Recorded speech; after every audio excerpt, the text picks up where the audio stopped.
finally a very important thing, and take my words, this is also 2023. Another important thing is a 2023. Can you see what is this, guys? What is this? This is actually the leukocoria.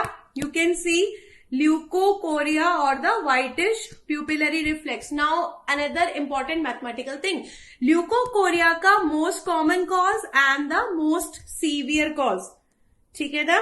They are very very different. Most common different है, most severe दूसरा है. Most common is always cataract. Most common cause of leukocoria is cataract, while most severe is the retinoblastoma. Don't confuse. And दूसरा, every time I tell you that the most common and the most severe are never same. They are never same. Most common are always different and most severe are always different. Nature has always made this balance. जो भी most severe होता है, that is never most common. Now the presentation. So we know that the most common presentation is the leukocoria. Now what are the other presentations of leukocoria? I can have unilateral leukocoria. I can have bilateral also.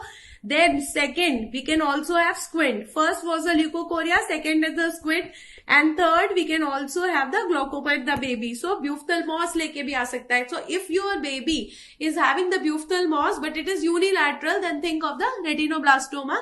Apart from this, we can also have the pseudo-uveitis and the pseudo-hypopyon. Now sometimes this can present as an inflammation. It is mimicking the inflammation, therefore it is pseudo-uveitis or the pseudo-hypopyon.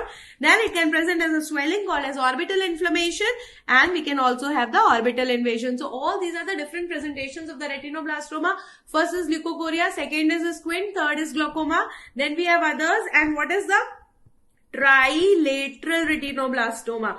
What is trilateral retinoblastoma? Whenever we have bilateral retinoblastoma along with the pinealoblastoma. Very very important. And I think there was a question on the RB gene also, and this is very very important of the plus patho, because you read about the Knudsen 2 hit hypothesis, you read about the RB gene here also. Then ophtha plus pediatrics, unilateral dense cataract can be there, unilateral diminution of vision can be there, along with the pseudo-uveitis. You can have that kind of thing also. Another important thing, ophtha plus patho, can you recognize the type of the rosettes? The two types. Staging is not important. Like, you don't have to cram actual stages of the retinoblastoma. Gene, you know, 13q14, and Knudsen 2 hit hypothesis, you know. Then can you tell me what are the kind of rosettes that you are getting here, where you are seeing the empty lumen? If you are able to see the empty lumen, these are the Flexner Winter-Steiner rosettes. Again, patho, Flexner Winter-Steiner rosettes. And what? And what if you are not able to see the lumen? If you are not able to see the lumen, then it is the Homer-Wright rosette. Then it is the Homer-Wright rosettes. Okay. Now, what is the other thing that we can do?